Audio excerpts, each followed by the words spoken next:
Ito na naman po ang pinakabagong balita sa Syria.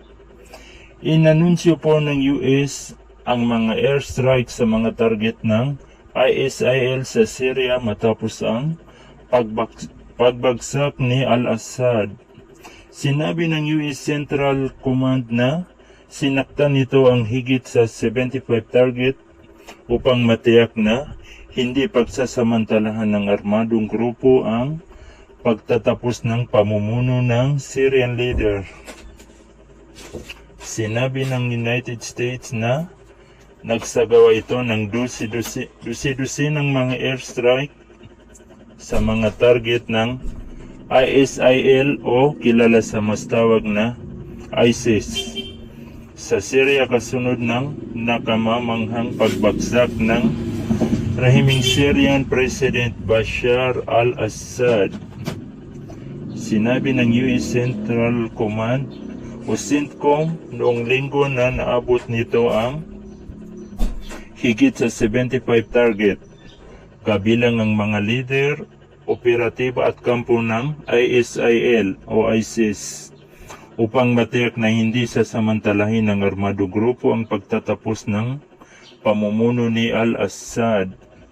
Sinabi ng CENTCOM na nagsasagawa ito ng mga pagtatasan ng pinsala kasunod ng mga welga na kinasasangkutan ng mga eroplanong pangdigma. Kabilang ang Boeing B-52 Stratofortress at McDonnell Douglas F-15 Eagle. Ngunit walang mga indikasyon ng mga sibilyang casualty. Walang duda, hindi namin papayagan ang ISIS na muling buuin at samantalahin ang kasalukuyang sitwasyon sa Syria.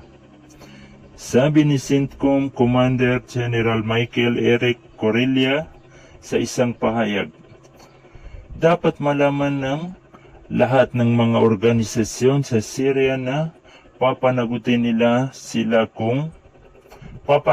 namin sila kung sila ay kasosyo o sumusuporta sa ISIS sa anumang paraan.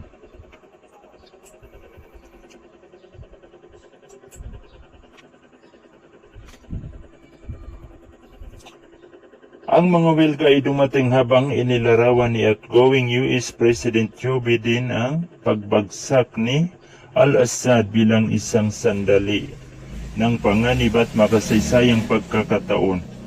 Sa isang pahayag sa telebisyon mula sa White House, sinabi naman ni Biden na ang pagbagsak ni al-Assad sa kamay ng rebelding grupong Hayat Tahrir al-Sham o HTS ay isang pagkakataon para sa mahabang pagtitiis ng mga mamamayan ng Syria na magtayo ng isang mas magandang kinabukasan para sa kanilang ipinagmamalaki na bansa.